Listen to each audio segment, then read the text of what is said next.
The time to take action is now. I am Joseph Mendoza, and today I'll be speaking about the dangers of pet overpopulation and a possible solution based on the research I've done.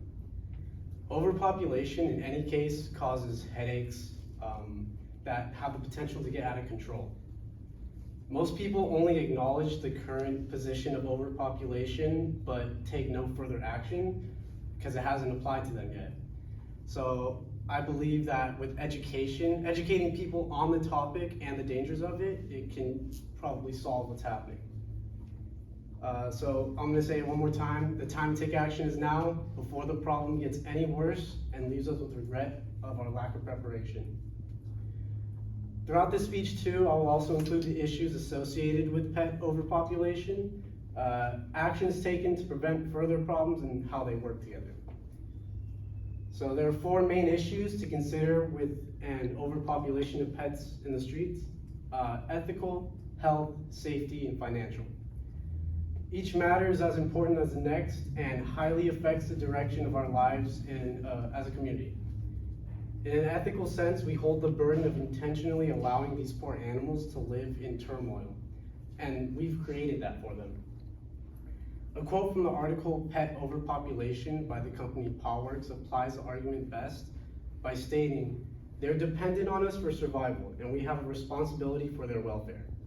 By taking the pets into our home and domesticating them, we give these animals a sense of security that we have no right to strip them of for selfish reasons."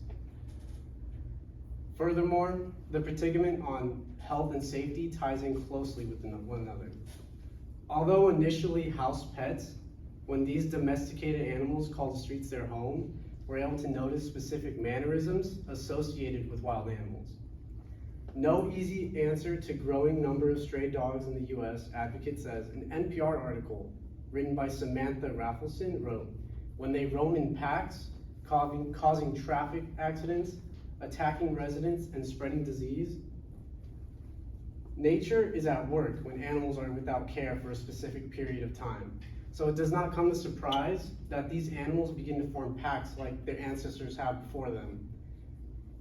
As for the financial matter, we as taxpayers are held liable to fund the government-instituted organizations that deal with the animal overpopulation. Paying more taxes is not something that anybody would choose to do so, should they have the option. In order to combat these issues, there are four primary actions that organizations use: educating possible or current pet owners on neutering their animals, promoting adoption for cats or dogs already in the shelters, a method called trap, neuter, return, TNR, and euthanizing the animals are the leading operations against the rampant overpopulation.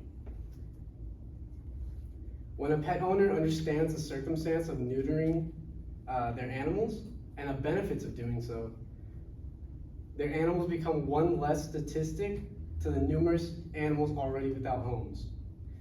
In addition, the adoption method solves actually two birds with one stone by giving an animal a home and freeing up space in the animal shelters for other pets in desperate need of assistance. However, if the previous techniques are ineffective, the TNR method comes into play. The phrase from the website Neighborhood Cats in their article, "What is TNR?"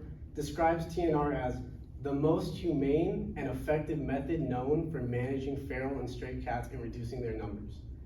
So the only downside to TNR is it doesn't apply to dogs, but for cats it works pretty well. Regrettably, as a last resort then, is euthanizing the animal, in other words, taking its life.